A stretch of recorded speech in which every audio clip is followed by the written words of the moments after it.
So, hello students, hope every one of you will be doing great. And myself Vikas Gupta, your mathematics mentor. And today we are here for lecture number 4 of binomial theorem. हम लोग ने already 3 lectures complete कर लिए।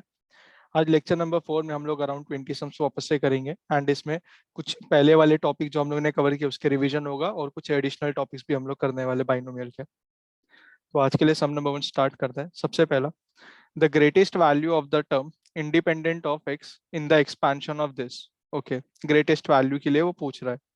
अगर हम लोग इसको solve करते हैं, हमारे पास जो बाइनोमियल एक्सपेंशन दिया हुआ है वो है कुछ x sine alpha plus cos alpha upon x raise to 10। अगर आप इसका जनरल टर्म लिखोगे तो वो होगा 10 CR x sine alpha raise to 10 - R into cos alpha by x raise to R। ठीक है, इसको हम लोग देखते हैं TR+1। हम लोग वेरिएबल्स को अलग रख लेंगे, कोएफिशिएंट्स को अलग रख लेंगे, तो हमारे पास यहाँ बचेगा 10 CR sine alpha raise to 10 - R, इधर आएगा cos alpha raise to R। ये जो x है इसके साथ आएगा 10 - R एंड इधर पर जो x है अगर वो ऊपर गया तो x रेज टू -1 हो गया and -1 into R will give me -R। इसको थोड़ा सा और सिंप्लीफाई करने पर 10 CR sine alpha raise to 10 - R cos alpha raise to R, और ये हो गया हमारा x रेज टू 10 - 2R। उसने बोला था इंडिपेंडेंट ऑफ x, तो फॉर वेरिएबल वेरिएबल नहीं, for term to be independent of x, for term to be independent of x, power of x should be equal to 0, that is 10 - 2R should be equal to 0। तो इससे हम लोगों को पता चला कि R का वैल्यू हो जाएगा 5। अगर R का वैल्यू 5 है तो इधर पर जो बाकी पार्ट बचा हुआ है टर्म का वो हो जाएगा 10C5 sine alpha raise to 10 - 5 into cos alpha raise to 5। आप इसको ऐसे लिखो 10C5 इधर हो गया sine alpha cos alpha whole raise to 5। और अगर हम लोग इसमें थोड़ा सा मैनिपुलेशन ऐसे करें 10C5 अपॉन 2 रेज टू 5, और इधर हो गया 2 sine alpha cos alpha whole raise to 5। तो हम लोगों को पता है 2 sine alpha into cos alpha का वैल्यू होता है साइन 2 अल्फा। तो इधर पर हमारा ये पार्ट थोड़ा सा चेंज हो जाएगा, ये होगा 10C5, ये हो गया 2 रेज टू 5 एंड ये हो चुका है साइन 2 अल्फा रेज टू 5। अगर वैल्यू ग्रेटेस्ट होनी चाहिए तो साइन अपना मैक्सिमम वैल्यू अचीव करेगा and maximum value of sine of theta is equal to 1। तो इधर साइन 2 अल्फा की भी वैल्यू हो गई मैक्सिमम 1। तो ये हमारा जो पार्ट बचेगा वो होगा 10C5 अपॉन 2 रेज टू 5। तो हमारा जो करेक्ट ऑप्शन है वो है option number C. Second sum आज के लिए, the coefficient of x raise to 9 in the expansion of this. हमारे पास कुछ सीरीज टाइप दिया हुआ है 1 + x + x³ का होल क्यूब, इधर है 1 - x रेज टू 6। अगर हम लोग इधर पे 1 + x लिखे एंड यहाँ से अगर मैंने x² कॉमन लिया तो वापस से 1 + x बचेगा, ये आया होल क्यूब एंड इधर बचा 1 - x रेज टू 6। आप देखो दोनों में 1 + x कॉमन है तो हमारे पास आएगा 1 + x, एक बचेगा 1 + x², ये हो चुका है होल क्यूब, और ये 1 - x रेज टू 6 जो बाहर था। मैं थोड़ा सा और मैन्युपुलेशन करने के लिए इसको ऐसे लिखता हूँ 1 + x 1 - x 1 + x²। अच्छा, ये 1 - x रेज टू 6 है तो इधर पे स्क्वायर और इसको हम लोग बोल देंगे whole cube. 1 + x into 1 - x देगा हमें 1 - x², और इधर 1 - x 2 बार था तो हमारे पास एक 1 - x बचा। ये वाला पार्ट इधर पे आएगा 1 + x² और ये आया होल क्यूब। अब आप ये वाले दोनों टर्म्स को देखो, अगर ये a - b है तो ये a + b है, तो अगर a - b into a + b हम लोग लेंगे तो ये हो जाएगा 1 - x रेज टू 4, और इधर हमारे पास बचा 1 - x और इसका आया होल क्यूब। तो हमारे पास जो टर्म्स बचे हैं वो ये बचा है कि एक मेरे पास 1 - x का होल क्यूब है और इधर 1 - x रेज टू 4 का होल क्यूब है। ठीक है, हम लोगों को इसके अंदर coefficient of x raise to 9 चाहिए, तो हम लोग दोनों को स्प्लिट अप कर देंगे। सबसे पहले अगर मैं 1 माइनस एक्स का होल क्यूब लिखता हूँ तो ये हो जाएगा 1 minus 3x plus 3x² minus x cube. Similarly मैं 1 माइनस एक्स रेज टू 4 का होल क्यूब लिखूंगा तो ये हो जाएगा 1 minus 3x raise to 4, 3x raise to 8 और माइनस एक्स रेज टू 12। इन दोनों को हम लोग इसके अंदर सब्स्टिट्यूट करेंगे तो हमारे पास जो इक्वेशन बनेगा वो कुछ ऐसा आएगा, 1 minus 3x plus 3x² minus x cube, इधर आया 1 minus 3x raise to 4, 3x raise to 8 minus x raise to 12। हम लोगों को क्या चाहिए, एक्स रेज टू 9 का कोएफिशिएंट चाहिए। एक्स रेज टू 9 हमें कब मिलेगा, अगर मुझे एक्स रेज टू 9 का कोएफिशिएंट चाहिए, अगर ये माइनस 3x इस 3x रेज टू 8 के साथ मल्टीप्लाई होगा तब एक्स रेज टू 9 मिलेगा, मतलब माइनस 3 इंटू 3, तो एक हो गया हमारे पास माइनस 9। एंड और कुछ ऑप्शन है क्या, नहीं, तो हम लोग देखेंगे कि यही एक माइनस 3x जब मेरा 3x रेज टू 8 के साथ जाएगा तभी हमारे पास x रेज टू 9 बनता है, और किसी भी तरीके से हमारे पास x रेज टू 9 नहीं बन रहा है।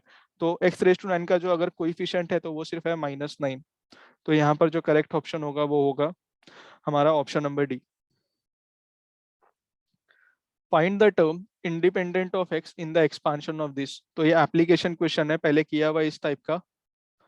2x minus 1/x raise to 10 है, तो हम लोग इसका जनरल टर्म लिखेंगे, तो जनरल टर्म हो जाएगा 10CR 2x raise to 10 minus r, और इधर होगा 1 -1/x raise to are.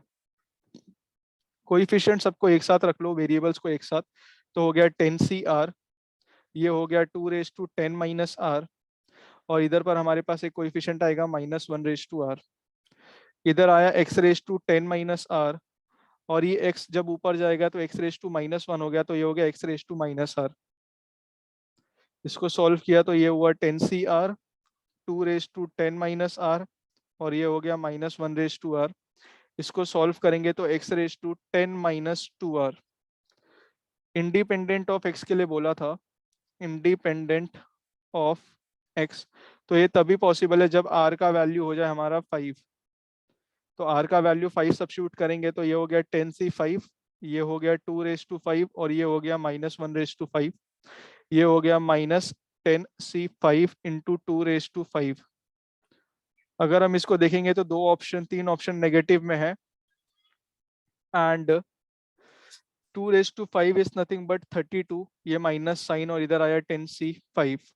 Option इसको थोड़ा सा ओपन कर दे तो ये हो गया 10 9 8 7 6 अपॉन 5 फैक्टोरियल है, तो 5 4 3 2। ठीक है, 5 1 जा 5 2 जा, तो ये 10 एलिमिनेट हो चुका है।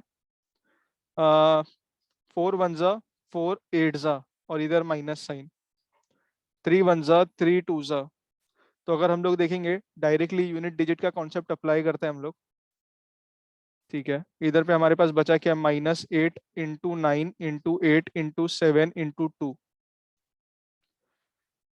ओके, इसका ऑप्शन होना चाहिए 8 8 द -64 इंटू 7 2 ज़ा 14, एंड 14 9 ज़ा हो जाएगा हमारा 126, एंड 6 4 ज़ा 24 होता है। तो इधर दो ऑप्शन है जहां पर यूनिट डिजिट में ये है। ठीक है, इसको मल्टीप्लाई करना पड़ेगा, तो 126 इंटू 64 करेंगे तो 6 4 ज़ा 24, सॉरी 4 6 ज़ा 24, 2 4 2 ज़ा 8 2 10, 1 4 1 ज़ा 4 5 0 36 12 15 1, ये हो गया 7 4 6 0 8। तो हमारा जो करेक्ट ऑप्शन है वो आ रहा है -8064, तो ऑप्शन नंबर ए करेक्ट आ रहा है।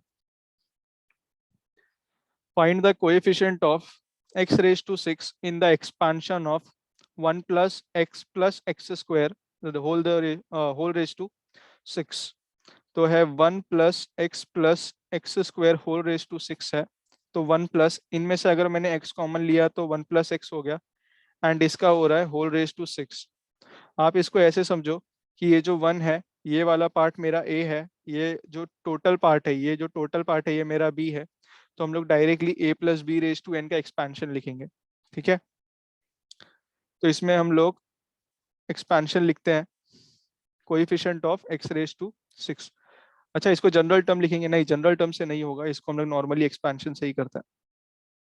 तो हमारा एक्सपेंशन आएगा 6c0 plus 6c1 x into 1 plus x plus 6c2 x का स्क्वायर 1 प्लस एक्स का स्क्वायर 6c3 एक्स का क्यूब 1 प्लस एक्स का cube plus 6c4 x raise to 4 1 plus x raise to 4 6c5 x raise to 5 1 plus x raise to 5 and finally आएगा 6c6 x raise to 6 1 plus x raise to 6। अब इधर पर आप देखोगे तो हमारे पास एक चीज है 1 plus x raise to n, ये बहुत ज्यादा कॉमन है। अगर मैं इसका जनरल टर्म निकालूं तो वो होता है n C r x raise to r, ठीक है। और उसने मुझे पूछा कि ये पूरे में मेरे पास एक्स रेज टू 6 का क्या कोएफिशिएंट आएगा, ठीक है। हम लोग अगर इधर ऑब्जर्व करेंगे तो ये वाला टर्म मुझे एक्स रेज टू 6 का कोएफिशिएंट नहीं देने वाला। इधर पर भी अगर ये x मल्टीप्लाई भी होगा तो इधर हाईएस्ट पावर जो x की है वो एक्स स्क्वायर है, तो ये वाला टर्म भी नहीं देगा हमें। इधर पर हाईएस्ट पावर एक्स स्क्वायर होगा, इधर भी हाईएस्ट पावर एक्स स्क्वायर होगा, दोनों एक्स स्क्वायर मिलकर भी एक्स रेज टू 4 दे पाएंगे। तो ये वाला टर्म भी मुझे एक्स रेज टू 6 नहीं दे पाएगा। एक्स रेज टू 6 मुझे कौन दे सकता है? देखो, इधर पे बाहर एक्स क्यूब है, और अगर मैं इसको एक्सपैंड करूंगा तो मेरे पास इधर पर हाईएस्ट पावर एक्स क्यूब आने वाली है, तो एक्स क्यूब मिलकर मुझे एक एक्स रेज टू 6 दे सकता है। तो जो मेरा एक्स रेज टू 6 का जो कोइफिशिएंट आएगा वो कब मिलेगा? जब मेरा ये 6c3, इस वाले टर्म से मुझे सिर्फ एक्स क्यूब चाहिए ना, मतलब अगर मुझे इधर पर एक्स क्यूब चाहिए यहाँ पे, तो मुझे आर के जगह 3 डालना पड़ेगा, और 1 प्लस इधर पर एन भी 3 है, तो ये हो गया 3c3 प्लस इधर पर बाहर 6c4 है। एक्स रेज टू 4 तो ऑलरेडी बाहर है, मतलब ये वाले की एक्सपेंशन से मुझे सिर्फ एक्स स्क्वायर चाहिए। और अगर मैं एक्स स्क्वायर के लिए देखूँ तो मुझे इधर आर के जगह 2 डालना पड़ेगा, एन के जगह 4, तो ये हो गया 4c2। नेक्स्ट चीज 6c5, x raise to 5 already बाहर है, मतलब इस वाले 1 प्लस एक्स रेज टू 5 वाले में से मुझे सिर्फ एक ऐसा वेरिएबल चाहिए जिसका पावर 1 हो, मतलब एक्स रेज टू 1 चाहिए। तो इधर पे मुझे आर के जगह 1 डालना होगा और एन के जगह 5, तो 5c1 एंड फाइनली 6c6 होगा। एक्स रेज टू 6 बाहर है तो मुझे यहाँ पर सिर्फ कांस्टेंट टर्म चाहिए, और कांस्टेंट टर्म के लिए हम लोगों को x का वैल्यू 0 डालना पड़ेगा और n का वैल्यू 6, तो ये हो गया 6c0। अब हम अगर इसे सॉल्व करेंगे तो हमारे पास क्या आएगा? एक्स रेज टू 6 आया, 6c3 सॉल्व करेंगे तो ये 6 5 30 4 120, 120 डिवाइडेड बाय 6, तो ये हो जाएगा 20 प्लस 3c3 का वैल्यू 1 हो गया, 6c4 6 5 30 बाई 2, ये हो गया 15, 4c2 का वैल्यू 6, ये हो गया 6, 5c1 का वैल्यू 5, और ये हो गया 1। तो अभी देखते हैं हम लोग एक्स रेज टू 6 का कोएफिशिएंट क्या रहा है, 20 प्लस 90 प्लस 30 प्लस 1। तो अगर आप इसे सॉल्व करोगे तो इसका वैल्यू आ रहा है 144 141 एक्स रेज टू 6, मतलब कोएफिशिएंट वाला जो पार्ट है वो है 141। तो करेक्ट ऑप्शन है option B. Next question, the constant term in the expansion of 1 plus x plus 2 by x the whole raise to 6, ठीक है। 1 plus x plus 2 by x the whole raise to 6, हम लोग इधर पे 1 को हम लोग अपना a अज्यूम कर लेंगे और x प्लस 2 बाई एक्स को हम लोग b अज्यूम कर लेंगे, तो हमारा वापस से a plus b raise to n का एक्सपेंशन हो जाएगा। अगर हम लोग इसको एक्सपैंड करना चाहे तो हमारे पास आएगा 6c0, पहले वाले पार्ट का x plus 2 by x raise to 0 मतलब 1, 6c1 x plus 2 by x आया एक, 6c2 x plus 2 by x का square, 6c3 x plus 2 by x का cube, 6c4 x plus 2 by x raise to 5, 6c5 x plus 2 by x raise to 5, अच्छा इधर 4 आएगा, sorry, इधर आया 4, इधर आया 5, and finally 6c6 x plus 2 by x raise to 6, ठीक है। अब इधर पर हम लोग देखेंगे तो हमारे पास x plus 2 by x raise to n वाला पार्ट सब जगह पर है, पावर चेंज हो रही है लेकिन ये वाला टर्म सब जगह पर है, तो हम लोग इसका जनरल टर्म लिख लेते हैं। जनरल टर्म हमारा आने वाला है n C r x raise to n minus r into two by x raise to r, coefficients अलग वेरिएबल अलग, तो हो जाएगा n C r two raise to r x raise to n minus r, ये x ऊपर गया तो x raise to minus r हो जाएगा, तो हो गया x raise to minus r. और थोड़ा सिंप्लीफाई करने पर n C r two raise to r और ये हो गया x raise to n minus two r. ठीक है, इसको हाईलाइट कर लेते हैं, ये वाला पार्ट थोड़ा सा इंपॉर्टेंट है, इसी लॉजिक की वजह से हम लोगों को अपना आंसर आगे मिलेगा। ठीक है, कांस्टेंट टर्म मतलब होता है कि x का जो पावर होगा उस टाइम पर हमारा जीरो हो जाए। ठीक है, तो x का पावर हमारा जीरो होगा तो वो कौन कौन से टर्म्स देंगे हमें। इधर तो 6c0 है तो डायरेक्टली 6c0 इसके पास कुछ है ही नहीं x का पावर। ठीक है, इसको आप देखोगे तो ये 6c1 के जब मल्टीप्लाई होगा तो एक बार x से होगा और एक बार 2/x से, मतलब x का पावर ऑलरेडी आ रहा है। ठीक है, 6c2 के लिए हम लोग देखते हैं। 6c2 इसको अगर हम लोग ने एक्सपैंड किया और मुझे क्या चाहिए कि मेरा x का पावर जीरो होना चाहिए, तो n minus two r zero कब होगा, जब मेरा r का वैल्यू, इधर पर देखोगे आप तो n का वैल्यू 2 है, तो 2 माइनस टू आर इधर जीरो होना चाहिए, और ये तभी पॉसिबल है जब r का वैल्यू हो जाए 1। ठीक है, तो r का वैल्यू हो जाएगा 1, n का वैल्यू हो जाएगा 2, तो इसका जो कोइफिशिएंट आएगा वो हो जाएगा n c, सॉरी, n का वैल्यू 2, r का वैल्यू 1, और इधर हो गया 2 रेस टू 1। अगर हम लोग इस वाले टर्म के लिए आए तो हमारा n का वैल्यू इधर है 3, तो 3 माइनस टू आर, ये तभी पॉसिबल है 3 माइनस टू आर जीरो होगा, मतलब आर का वैल्यू होना चाहिए 1.5, लेकिन आर हमारा होल नंबर है तो ये वाला केस पॉसिबल नहीं है। चौथा केस हो जाए कि मेरा आर का एन का वैल्यू हो जाए 4, तो 4 माइनस टू आर अगर मेरा जीरो होगा तो आर का वैल्यू वहां पर हो गया 2, तो एन का वैल्यू 4 है एंड आर का वैल्यू 2, तो इस केस में हमारा जो वैल्यू होगा, देखो इधर पर 6c4 ऑलरेडी बाहर कोइफिशिएंट में है, एंड ये वाले पार्ट का जो कोइफिशिएंट है वो इधर से आने वाला है, तो हो जाएगा n का वैल्यू 4c2 और ये हो गया 2 का स्क्वायर। 65 अगर देखेंगे तो 5 माइनस टू आर कब जीरो होगा, जब r का वैल्यू 2.5 हो, लेकिन 2.5 एक्सेप्टेबल नहीं क्योंकि वो होल नंबर नहीं है। फाइनली अगर मैं इधर पर देखना चाहूँ तो ये 6 माइनस टू आर होगा। 6 माइनस टू आर तभी जीरो हो सकता है जब मेरा r का वैल्यू 3 हो। ठीक है, r का वैल्यू 3, n का वैल्यू 6, तो इधर पर मेरे पास बाहर ऑलरेडी 66 था, एंड ये वाला कोइफिशिएंट मतलब 6c3, ये हो गया 2 का क्यूब।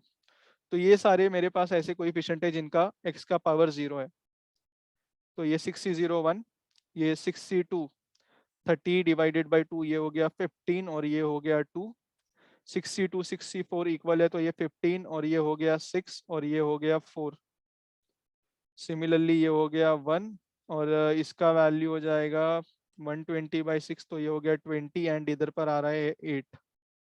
चलो इसको सॉल्व करते हैं। 1 प्लस ये हो गया 30, 15 6 जा 90, 90 4 जा 360 और 28 जा 160, 460 520 550 550 कितना आया है हमारा, वापस से करते हैं। हम्म, इधर पर हम लोगों ने एक छोटी सी मिस्टेक की है, 6c2 15 हो गया, 2c1 का वैल्यू 2 होगा, इधर 2 रेस टू 1 भी था, तो 2 इंटू 2 ये डायरेक्टली 2 स्क्वायर हो जाएगा, एंड 15 इंटू 4 हमारा जो इधर करेक्ट ऑप्शन होगा वो 60 होगा, तो ये वाला पार्ट हम लोग ने 30 लिखा हुआ है, तो ये हो गया 60। अगर हम इसको सॉल्व करेंगे तो 460 520 580 एंड 581, तो हमारा जो करेक्ट ऑप्शन होगा वो होगा option number D. Next sum, the middle term in the expansion of 1 plus x raise to 2n।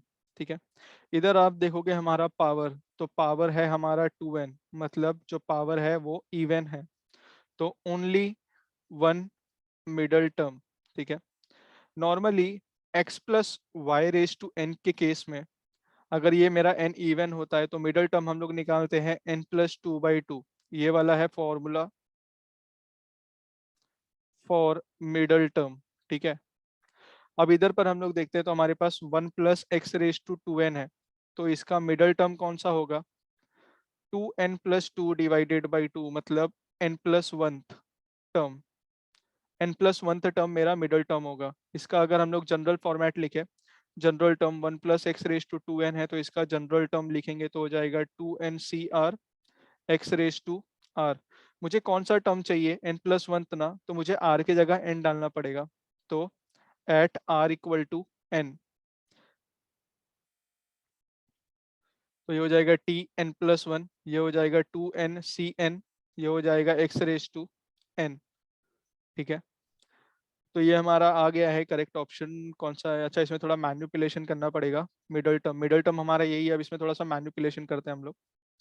2n को हम लोग लिखेंगे, ये हो गया 2n फैक्टोरियल, ये हो गया 2n-n, ये हो गया n फैक्टोरियल, और इधर पे आया एक और n फैक्टोरियल, और इधर आया x raise to n, x raise to n। एक मिनट,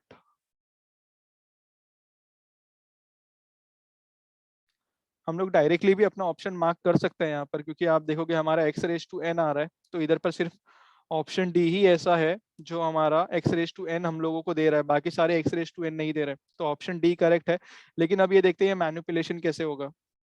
हम लोगों को अपनी प्रॉपर्टी पता है कि अगर मेरे पास n फैक्टोरियल है, तो मैं उसे n into n-1 into n-2 ऐसे करते करते मैं 1 तक लेकर जा सकता हूँ। सिमिलरली इधर अगर मेरे पास 2n फैक्टोरियल है, तो हम उसे 2n-1 2n-2 ऐसे करते करते हम लोग 1 तक लेकर जाएंगे। सिमिलरली ये हो गया मेरे पास n का फैक्टोरियल, ये हो गया मेरे पास n का फैक्टोरियल, और इधर आया x रेज टू n। अब ये जो पूरा टर्म्स का कलेक्शन जो है, इसमें दो तरीके के टर्म्स है, एक इवन है एंड एक ऑड है। अगर आप देखोगे तो ये 2n होगा, 2n-2 होगा, 2n-4 होगा, और ऐसे करते करते इसका जो लास्ट पार्ट रहेगा वो 2 होगा। आप देखो इनमें सब में क्या कॉमन है, एक ही चीज कॉमन है कि इनके सबके पास 2 है। तो अगर मैं 2 सब में से कॉमन लेता हूँ, अगर 2 टर्म होते तो मुझे 2 बार 2 लेना पड़ता कॉमन, तो मतलब 2 स्क्वायर। 3 होते तो 2 क्यूब कॉमन आता।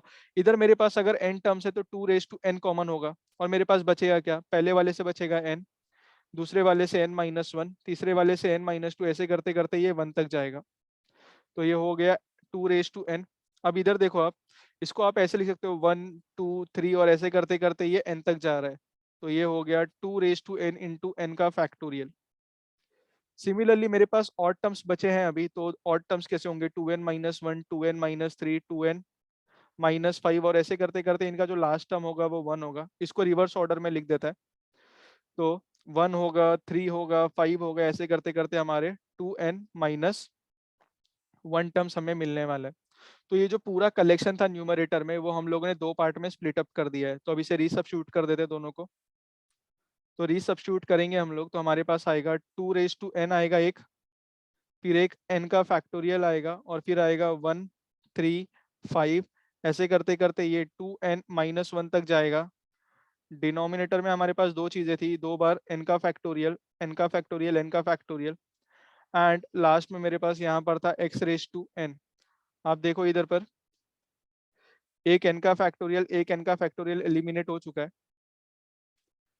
तो हमारे पास जो टर्म्स बच रहे हैं वो बचा है 1 3 5, ऐसे करते करते ये तक 2n-1 तक जाएगा। इधर बचेगा 2 raise to n, x raise to n, और डिनोमिनेटर में हमारे पास बचा है एक n का फैक्टोरियल। तो इस वजह से करेक्ट ऑप्शन हमारा ऑप्शन नंबर डी है। चलो नेक्स्ट सम लोड हो रहा है। वो सम में कुछ इशू आ रहा है, वो लोड नहीं हो रहा है बराबर से, तो हम लोग नेक्स्ट सम के लिए जाते हैं। वो सम को हम लोग नेक्स्ट लेक्चर में कवर कर लेंगे। ठीक है, एक्सपेंशन दिया हुआ है, which term is independent of x. अच्छा, तो टर्म नंबर बताना कि कौन सा टर्म मेरा इंडिपेंडेंट होगा एक्स से। तो हमारे पास जो एक्सपेंशन के लिए दिया हुआ है वो दिया हुआ है 3/2 x² - 1/3 x⁻⁹ आप इसका डायरेक्टली जनरल टर्म लिखेंगे तो हो जाएगा 9cr 3x²/2 एंड इधर होगा -1/3 x⁻⁻r।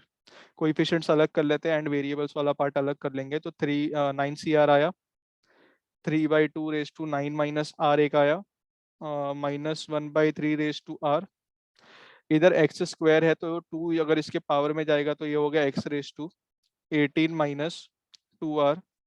ये x डिनोमिनेटर में है तो ऊपर आया तो हो गया x⁻−r। तो 9cr है हमारे पास 3/2, 9 माइनस आर है -1/3 और ये हो गया 18 minus 3r। Independent of x के लिए बोला था, तो हम लोग अगर इंडिपेंडेंट होगा तो 18 माइनस 3r का वैल्यू 0 होगा, दैट इज r का वैल्यू हमारा 6 हो जाएगा। और जनरल टर्म के फॉर्मेट का हमारे पास ऐसा रहता है TR+1 9CR something something something, जो हम लोग ने इधर पे ऑलरेडी मेंशन किया हुआ है।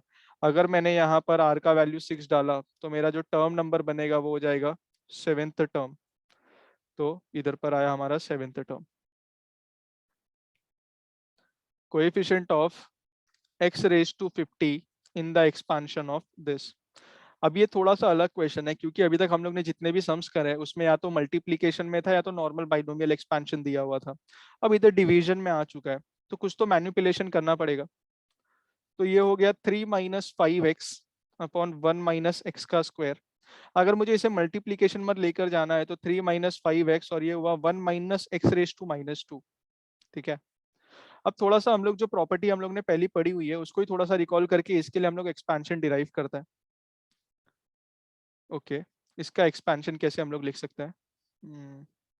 ठीक है, हम लोगों के पास 1 + x⁻n का जो एक्सपेंशन है वो है C0 C1x C2x² C3x³ plus dot dot dot up to ये होगा Cnx⁻n। ये वाला एक्सपेंशन हम लोग कब प्रेफर करते हैं? वेयर जो मेरा पावर रहता है ना वो इंटीजर है at the same time positive. ठीक है, लेकिन ऐसा भी तो हो सकता है ना मेरा पावर फ्रैक्शनल हो या तो नेगेटिव हो, तो उस टाइम पर 1 + x⁻n को हम लोग लिखेंगे। ये जो NC0 है हम लोग इसको ओपन कर देंगे, तो NC0 का वैल्यू 1, NC1 का वैल्यू हो गया n x प्लस NC2 का वैल्यू हो जाएगा n into n-1/2 x²। NC3 हो जाएगा n into n-1 n-2 divided by 3 x³ और ऐसे करते करते करते हमारे पास हो जाएगा x⁻n तक। ठीक है, ये वाला हम लोग तब प्रिफर करेंगे where n is negative, integer और फ्रैक्शन। अगर ऐसे हमारे पास कुछ केसेस है तो हम लोग डायरेक्टली ये प्रिफर करेंगे। इसका एक्सपेंशन लिखते हैं। अगर मैं 1 - x⁻² का एक्सपेंशन लिखूंगा तो देखो दोनों में क्या डिफरेंस है। मुझे इस एक्सपेंशन में जहां पर भी x है वहां -x से रिप्लेस करना पड़ेगा, एंड जहां पर भी n है वहां पर मुझे -2 से रिप्लेस करना पड़ेगा। तो ये हो गया 1 + n के जगह -2 x के जगह -x प्लस n के जगह -2 n के जगह -2 और x के जगह -x का स्क्वायर। सिमिलरली n के जगह -2 -2 -1 -2 -2 अपॉन ये हुआ 3 और x के जगह -x का क्यूब, और ऐसे करते करते ये हमारा सीक्वेंस चलेगा। ठीक है, हमारे पास देखते हैं क्या बच रहा है। ये बच रहा है 1 + 2x। आप ये टू एलिमिनेट करेंगे, ये -3 into -1 it will be 3 and 3x²। Similarly आगे बचेगा 4x³ और ऐसे करते करते ये जाने वाला है। ठीक है, ये हम लोग ने हमारा 1 - x⁻² का एक्सपेंशन निकाला। हमारा जो क्वेश्चन था वो था, हमारा जो एक्चुअल क्वेश्चन था वो था 3 - 5x और 1 - x⁻²। तो अगर आप इसको एक्सपैंड करोगे तो ऐसा होगा 3 - 5x। ठीक है, और ये होने वाला है 1 + 2x plus 3x² plus dot dot dot dot dot चलेगा। इसको स्प्लिट अप कर देंगे, एक बार 3 ये पूरे ब्रैकेट के साथ जाएगा तो 1 + 2x 3x², ऐसे करते करते ये हमारे पास जाएगा। फिर एक बार आएगा -5x 1 + 2x 3x² और ऐसे करते करते ये आगे जाएगा। मुझे अगर x⁻50 चाहिए ना, आप इधर ऑब्जर्व करो, जब मेरा x का पावर 1 है तो कोएफिशिएंट 2 है, x का पावर 2 है तो कोएफिशिएंट 3 है। तो सिमिलरली जब मेरा x का पावर 50 होगा तो कोएफिशिएंट उससे एक ज्यादा होगा। तो इधर पर x⁻50 के लिए अगर मैं कोएफिशिएंट्स कॉमन लूं तो 3 तो ऑलरेडी बाहर था और x⁻50 का जो कोएफिशिएंट होगा वो 51 होगा। सिमिलरली इधर -5 आएगा। वापस से अगर मैं x⁻50 का कोएफिशिएंट बाहर लूं, देखो x तो एक ऑलरेडी बाहर है, तो इधर से मुझे सिर्फ x⁻49 चाहिए। एंड अगर x का पावर 49 है तो कोएफिशिएंट क्या होगा यहाँ पर? 50। आप दोनों में से x⁻50 को कॉमन ले लो तो मेरे पास आएगा 3 × 51 -5 × 50। तो अगर इसे सॉल्व करेंगे तो कोएफिशिएंट को सिर्फ सॉल्व करेंगे तो ये हो गया मेरा -153 सॉरी, ये हो गया प्लस 153 और ये हुआ मेरा माइनस 250। तो इन दोनों में जो डिफरेंस है वो 97 का है और नेगेटिव के साइन के साथ, तो ऑप्शन नंबर सी करेक्ट होगा।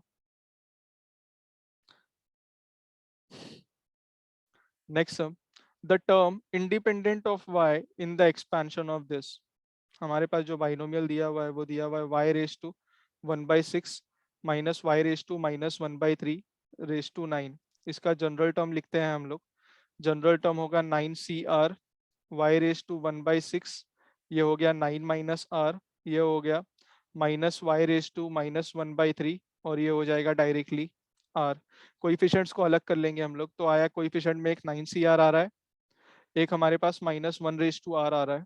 ठीक है, इधर पे हम लोग y का पावर लिखेंगे तो ये हो गया 9 - r/6, एंड दूसरा जो y बचा है उसका पावर लिखेंगे तो y⁻⁻³ था ना वो, तो -r/3।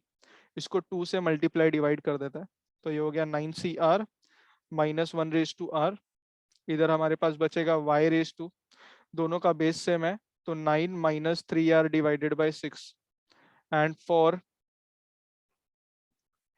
इंडिपेंडेंट ऑफ y हम लोग बोल सकते हैं कि 9 - 3r should be equal to 0, मतलब r का वैल्यू होना चाहिए 3।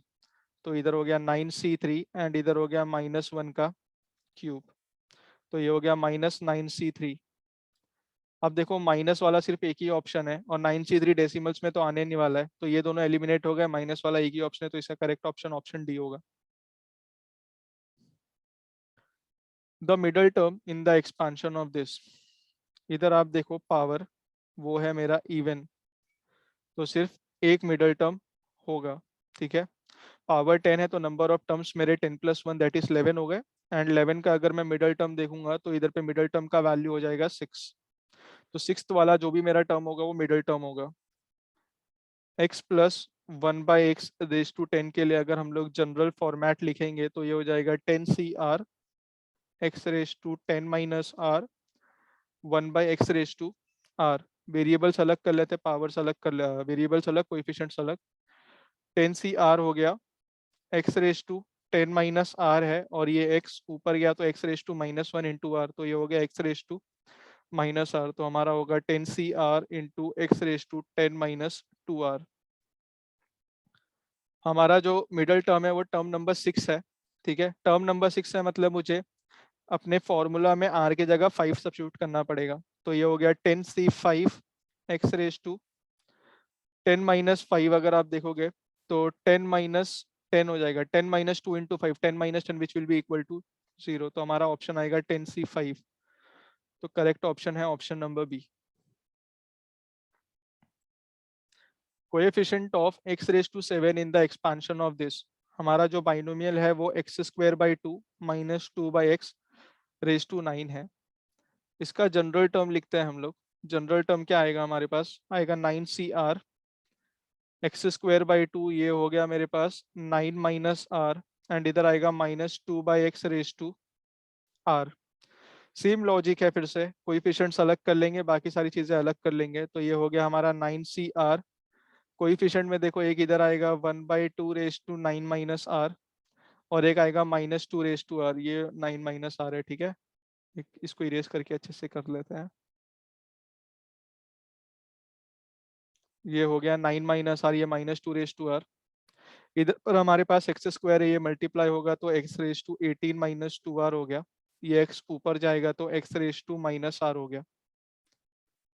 कैलकुलेट करेंगे तो 9 CR हुआ। एक काम करते, ये 2 को भी ऊपर ले जाते हैं हम लोग, 2 को ऊपर लेके गए तो 2⁻⁻1 हो गया, और -1 पावर में जाएगा तो हो गया 2⁻r-9, ये 2⁻r होगा और एक -1⁻r होगा। और अगर हम लोग इसका x का लॉ ऑफ इंडाइसेस अप्लाई करेंगे तो ये 18 - 3r हो जाएगा। ठीक है, हमको चाहिए x⁻7, और x⁻7 कब होगा, जब मेरा 18 - 3r का वैल्यू 7 हो जाए, दैट इज 3r का वैल्यू 18 - 7 आप करोगे तो 11, दैट इज r का वैल्यू होना चाहिए 11/3। लेकिन r तो हमारा होल नंबर होना चाहिए, तो इधर पर होल नंबर नहीं है r का वैल्यू, तो हमारे पास x�7 करके कोई टर्म नहीं एग्जिस्ट करेगा, तो इसका जो करेक्ट ऑप्शन होना चाहिए वो होना चाहिए नन ऑफ द अबव या फिर none of this. Coefficient of x⁴ in the expansion of this, तो मेरे पास बाइनोमियल दिया हुआ है x/2 -3/x² जनरल टर्म लिखेंगे तो हो जाएगा 10CR x/2 -3/x²R। तो 10CR आया, ये 2 ऊपर जाएगा तो 2⁻⁻1 और पावर में मल्टीप्लाई होगा तो 2⁻R-10 हो गया हमारे पास। इधर पर मेरे पास -3⁻R है एक, ठीक है। अब वेरिएबल्स की बारी, तो x⁻10 - R है एंड ये x² ऊपर गया तो x⁻2 हो जाएगा तो -2R।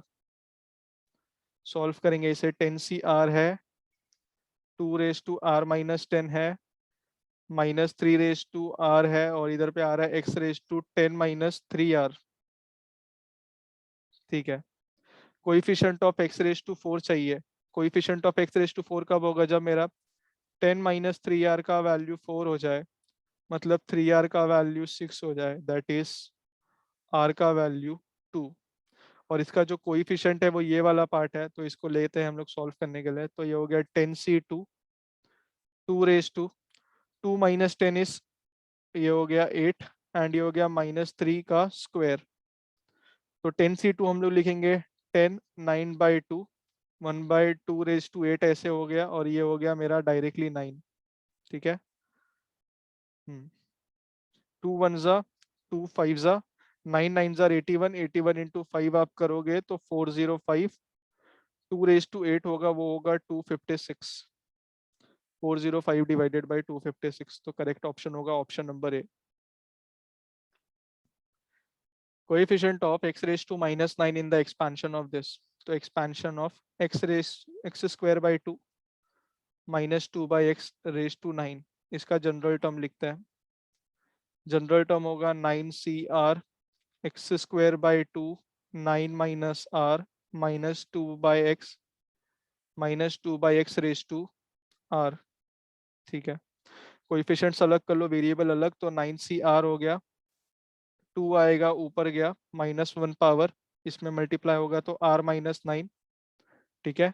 और ये हो गया -2⁻R, वेरिएबल में बचेगा, ये पावर 2 है तो मल्टीप्लाई होगा तो 18 - 2R हो गया एंड इधर हो गया x⁻⁻R। सॉल्व करते हैं इसे, तो 9CR है, 2⁻9 - R है। अच्छा एक मिनट, थोड़ा सा गंदा लिखने में हो रहा है, ठीक है। 9CR हो गया हमारे पास, ये हो गया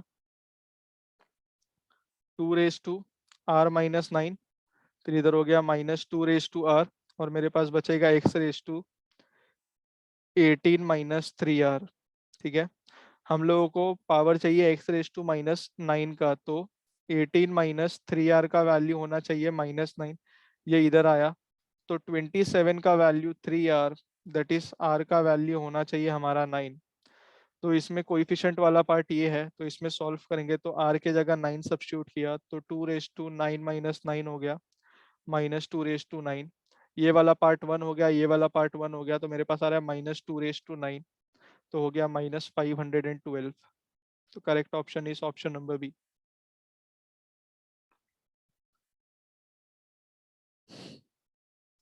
If the coefficient of rth term and r plus 1th term in the expansion of 1 plus x⁻20 are in the ratio 1:20 1:2, ठीक है। 1 प्लस x⁻20 का जनरल टर्म हो जाएगा 20CR x⁻R, ये मेरा r प्लस 1th टर्म हो गया। अगर मुझे rth टर्म निकालना है तो r के जगह r-1 सब्स्टिट्यूट करना पड़ेगा, तो 20C ये हो गया r-1 x⁻R-1, ये हो गया मेरा 1, ये हो गया मेरा 2। मुझे 1:2 मतलब 1/2 का रेशो चाहिए, तो TR/TR+1 इसको सॉल्व करेंगे तो, और कोएफिशिएंट का रेशो चाहिए ना हमें सिर्फ, तो ये हो गया 20CR-1 और इधर आ रहा है मेरे पास 20CR, ठीक है। इसका वैल्यू दिया हुआ है 1:2, दैट इज, इसको अभी हम लोग सॉल्व करते हैं तो हमारे पास आएगा 20 फैक्टोरियल, ठीक है। ये हो जाएगा 20 माइनस आर प्लस वन, मतलब 21 माइनस आर का फैक्टोरियल, एंड हो गया आर माइनस वन का फैक्टोरियल। डिनोमिनेटर में क्या होगा, 20 फैक्टोरियल अपॉन 20 माइनस आर का फैक्टोरियल इंटू आर का फैक्टोरियल, और इसका जो रेशो है वो 1:2 के बराबर है। आप देखोगे तो ये 20 फैक्टोरियल एलिमिनेट हो गया, और ये जो फोर्थ डिनोमिनेटर है वो न्यूमरेटर बनने वाला है। तो हमारे पास कुछ ऐसे आएगा, 20 माइनस आर का फैक्टोरियल अपॉन 21 माइनस आर का factorial into r minus one का फैक्टोरियल, और ये रेशियो होगा 1:2 के बराबर। इसको थोड़ा सिंप्लीफाई करेंगे तो ये 21 माइनस आर को हम लोग 21 minus r into 20 minus r का फैक्टोरियल लिख सकते हैं। इस आर को हम लोग r into r minus one का फैक्टोरियल लिख सकते हैं। बस यहाँ पर हमारा ये 20 माइनस आर और ये 20 माइनस आर का फैक्टोरियल एलिमिनेट हुआ, ये आर माइनस वन का फैक्टोरियल, ये आर माइनस वन का फैक्टोरियल एलिमिनेट हुआ। तो हमारे पास अब जो फाइनली चीज़ें बची है वो ये है, ऊपर हमारे पास बचा है आर, डिनोमिनेटर में हमारे पास बचा है 21 माइनस आर, और ये जो रेशो है वो है 1:2 के बराबर। इसको हम लोग सॉल्व कर दे तो ये इधर गया, तो 2r equal to 21 minus r, ये r को इधर भेज दो, 3r equal to 21, that is r का वैल्यू हो गया हमारा 7, r का वैल्यू हो गया हमारा 7।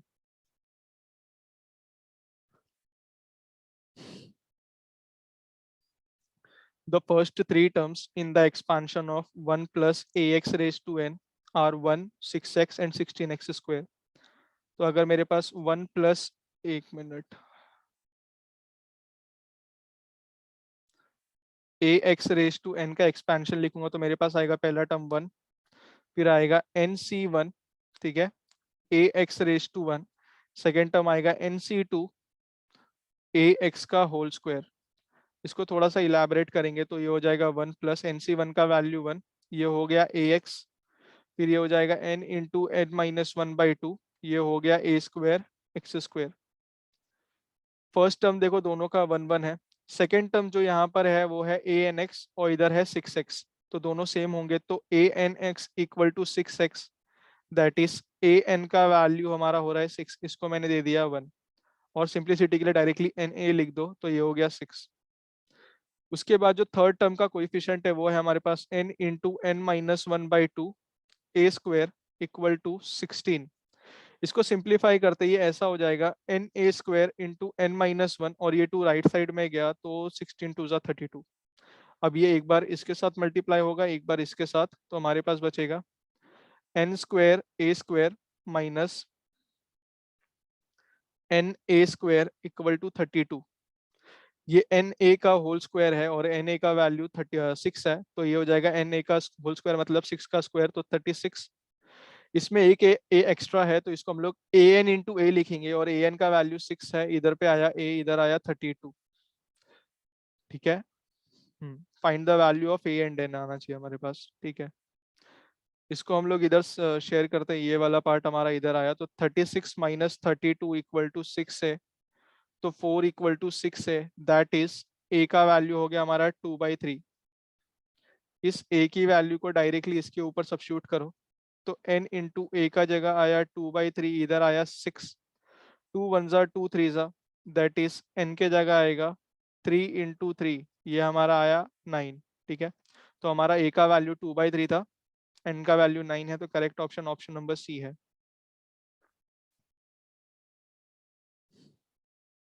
Number of terms in the expansion of this, तो ट्राइनोमियल के लिए आप जनरल फॉर्मूला याद रख सकते हो।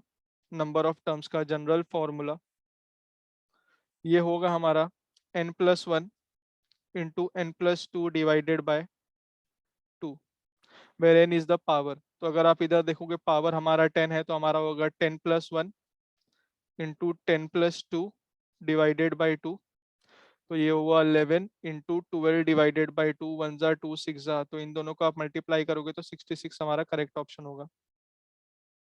अगर आपको जानना है कि ये कैसे आया, तो एक स्टार्टिंग में हम लोग ने सम किया था, आप इसको ऐसे समझ सकते हो कि लेट बी प्लस सी को हम लोग वाई एज्यूम कर ले, तो ये हो जाएगा a plus y raise to n. इसका अगर हम लोग एक्सपेंशन लिखेंगे तो हो जाएगा 10c0 a raise to n plus 10c1 a raise to n minus 1 b raise to 1, sorry, y raise to 1।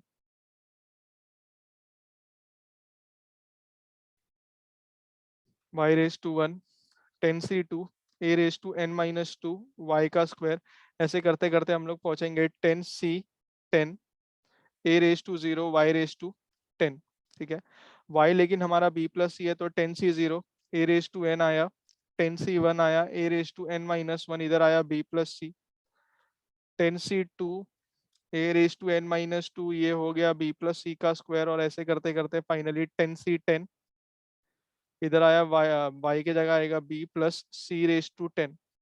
ये हम लोगों को सिर्फ एक टर्म देगा। ये वाला पार्ट एक बार b के साथ जाएगा, एक बार c के साथ जाएगा, तो इधर दो टर्म्स। ये होल स्क्वायर है ना, तो इसके अंदर तीन टर्म्स आएंगे, और ये जो हमारे पास बाहर वाला पार्ट है वो तीनों के साथ मल्टीप्लाई होगा, तो तीन टर्म। ऐसे करते करते ये बढ़ेगा, और इधर पे होल पावर 10 है, तो हमारे पास ये 11 टर्म्स देगा हमको। ठीक है, तो ये तो हम लोगों का sum of first 11 natural numbers है, और उसका फॉर्मूला क्या होता है, n into n plus one by two. तो इधर पे n 11 है, n प्लस वन हो गया 12 डिवाइडेड बाई टू, तो ये डायरेक्टली हो गया 66।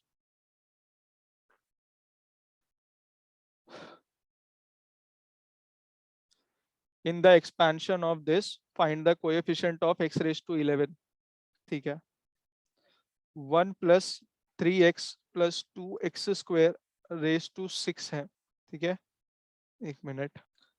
तो हम लोग इसको ऐसे लिख सकते हैं, 1 प्लस एक्स कॉमन लिया तो 3 plus 2x whole raise to 6 हो गया। ये जो वन वाला पार्ट है हम इसको a अज्यूम कर लेंगे, और ये जो पूरा पार्ट है हम इसको b अज्यूम कर लेंगे, तो ये हमारा a plus b raise to n का एक्सपेंशन हम लोग इधर अप्लाई कर सकते हैं। तो इधर हमारे पास आ रहा है 6c0, नेक्स्ट टर्म आएगा 6c1 x into 3 plus 2x, next term 6c2 x into 3 plus 2x का स्क्वायर, इधर भी हो गया x square, 6c3 x cube 3 plus 2x का cube, 6c4 x4 3 plus 2x raise to 4, 6c5 x raise to 5 3 plus 2x raise to 5, and finally 6c6 x raise to 6 3 plus 2x raise to 6। इधर पर आप देखोगे 3 plus 2x अलग अलग powers में available है, तो 3 plus 2x raise to n के लिए अगर हम लोग जनरल फॉर्मेट देखेंगे तो वो हो जाएगा NCR 3 raise to n minus r 2x raise to r। तो हम लोग कोइफिशिएंट्स अलग करेंगे, तो NCR 3 raise to n minus r 2 raise to r, इधर हो गया x रेज टू r। ठीक है, हम लोगों को क्या चाहिए था, coefficient of x raise to 11। आप देखो इधर पर तो x रेज टू 11 नहीं आ सकता, इधर पर हाईएस्ट पावर 1 है और बाहर भी सिर्फ एक x है, तो इधर हाईएस्ट पावर 2 है, तो x रेज टू 11 नहीं आएगा। इधर एक्स स्क्वायर बाहर है, एक्स स्क्वायर का हाईएस्ट अंदर का हाईएस्ट पावर एक्स स्क्वायर है, तो इधर एक्स रेज टू 4 है, तो ये भी नहीं दे सकता। एक्स क्यूब होगा, एंड इधर पे भी हमारे पास एक्स क्यूब होगा, क्योंकि इधर पर अगर हम लोग इसको एक्सपैंड करेंगे तो हाईएस्ट पावर एक्स क्यूब, बाहर भी एक्स क्यूब है, तो ये हमें सिर्फ एक्स रेज टू 6 दे सकता है मैक्सिमम। इसको हम अगर एक्सपैंड करेंगे तो ये वाला जो टर्म है हमें क्या दे सकता है, इसका हाईएस्ट पावर होगा एक्स रेज टू 4, इसका भी हाईएस्ट पावर बाहर एक्स रेज टू 4 है, कंबाइन होकर एक्स रेज टू 8 देंगे, तो ये भी नहीं। एक्स रेज टू 5 बाहर है, एंड इधर पर अगर हम लोग देखेंगे तो इधर पे भी maximum power x raise to 5 जाएगा, तो दोनों मिलकर हम लोगों को सिर्फ एक्स रेज टू 10 दे सकते, तो ये वाला भी एक्सेप्टेबल नहीं है। फाइनली हम लोग देख सकते हैं यहाँ पर इधर बाहर एक्स रेज टू 6 है और अंदर का highest power x raise to 6 है, तो मैक्सिमम ये एक्स रेज टू 12 तक दे सकता है हमें, लेकिन हमको क्या चाहिए एक्स रेज टू 11 के लिए। तो कोइफिशिएंट क्या आएगा, पहले 6c6 तो ऑलरेडी जो तो हमारे पास वो है ही, और 6 बाहर है ना, तो हमें सिर्फ अंदर से कितना चाहिए, 5। उस 5 के लिए हम लोग देखेंगे इधर r की जगह हमें 5 डालना पड़ेगा, और इधर पे n का वैल्यू 6 है। ठीक है, तो n का वैल्यू 6 है, r के जगह हम लोग ने 5 सब्स्टिट्यूट किया, 3 रेज टू n का वैल्यू 6 माइनस 5, और ये हो गया 2 रेज टू 5। तो ये हमारा x रेज टू 11 का कोइफिशिएंट आ रहा है। इसको x रेज टू 11 लिखा, हमारे पास 66 का वैल्यू 1, 65 हो गया 6, ये 3 raised to 1 is 3 एंड ये हो गया 2 raised to 5। इसको आप सॉल्व करोगे तो ये हो जाएगा 2 raised to 5 is nothing but 32। ये 32, ये 6 को हम लोग ऐसे लिख सकते हैं 2 into 3, तो ये हो जाएगा हमारे पास, और एक 3 बाहर था तो 64 into 9। तो 640 में से अगर हम 64 निकाल देंगे तो इसका आंसर अप्रोक्सीमेटली 576 आएगा। तो करेक्ट ऑप्शन ऑप्शन डी है। And last sum for today, in the expansion of this the coefficient of x raise to 14 is, ठीक है, काफी लंबा चौड़ा एक्सपांशन है ये, देखते हैं इसमें क्या हो सकता है। 1 प्लस एक्स है प्लस एक्स स्क्वायर है plus x cube raise to 6 है। हम 1 प्लस एक्स लिखते हैं, आगे वाले टर्म्स पे अगर एक्स स्क्वायर कॉमन लिया तो वापस से 1 प्लस एक्स आएगा और इधर आया 6, ठीक है। देखो अभी 1 प्लस एक्स एक आ रहा है, एक आ रहा है 1 प्लस एक्स स्क्वायर, और दोनों का होल पावर कितना है हमारे पास 6, ठीक है। तो हमारे पास दो टर्म्स है, एक हमारे पास 1 प्लस एक्स रेज टू 6 है और एक है 1 plus x square raise to 6। इसका अगर मैं बाइनोमियल एक्सपेंशन लिखूंगा तो ये 6 से 0 हो गया 1, ठीक है। 61 का वैल्यू 6x, 62 का वैल्यू 15x स्क्वायर, 63 का वैल्यू 20x क्यूब, 64 का वैल्यू 15x स्क्वायर, 65 is 6, इधर हो गया x रेज टू 4, ये हो गया x raise to 5, and finally 66 का वैल्यू ये, तो x रेज टू 6। ये मैंने इसका एक्सपेंशन लिखा। अब इसका एक्सपेंशन लिखते हैं हम लोग। कोएफिशिएंट सेम रहने वाले, और x जो होगा जहां पर x रेज टू 1 था वो x रेज टू 2 हो जाएगा। तो ये हो गया 1, 6x square, 15x raise to 4, 20x raise to 6, 15x raise to 8, 6x raise to 10, x raise to 12। ये हम लोग ने दोनों के एक्सपेंशंस लिख लिए। हम लोगों को क्या चाहिए, x रेज टू 14 का कोएफिशिएंट। x रेज टू 14 का मिल सकता है हमें, अगर मैं देखूं ये x रेज टू 12, इधर मैं मार्कर से लिखता, हाइलाइटर करता हूं, ये x रेज टू 12 अगर इसके x स्क्वायर से मल्टीप्लाई होगा तब एक मिलेगा। कलर चेंज कर लेता है।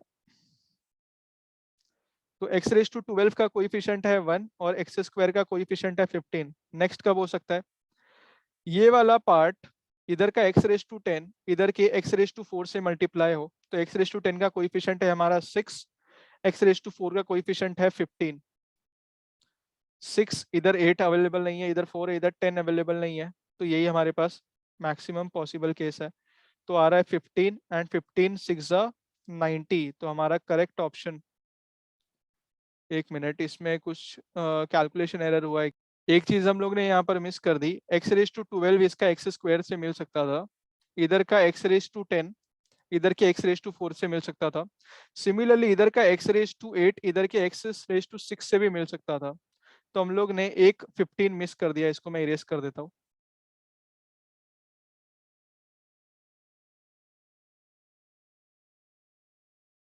वापस एक बार कैलकुलेट कर लेते हैं।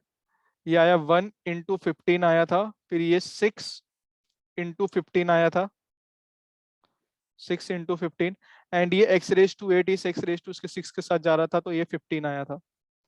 तो कोएफिशिएंट की बात करेंगे, सब में 15 कॉमन है, तो 15 कॉमन ले लिया मेरे पास, 6 प्लस 1 7 प्लस 1 8, तो 15 8 इज नथिंग बट 120। तो करेक्ट ऑप्शन ऑप्शन बी है यहाँ पर। तो आज के लिए हम लोग ने लेक्चर 4 कंप्लीट किया है। होप सो आप लोगों को समझ में आता होगा। नेक्स्ट टाइम हम लोग बहुत जल्द लेक्चर 5 भी कंप्लीट कर लेंगे, एंड जैसे ही बाइनोमियल थ्योरम कंप्लीट होगा हमारा, उसके बाद हम लोग नेक्स्ट टॉपिक स्टार्ट करेंगे which might be permutation and combination. तो आज के लिए वाइंड अप करते हैं। Thank you.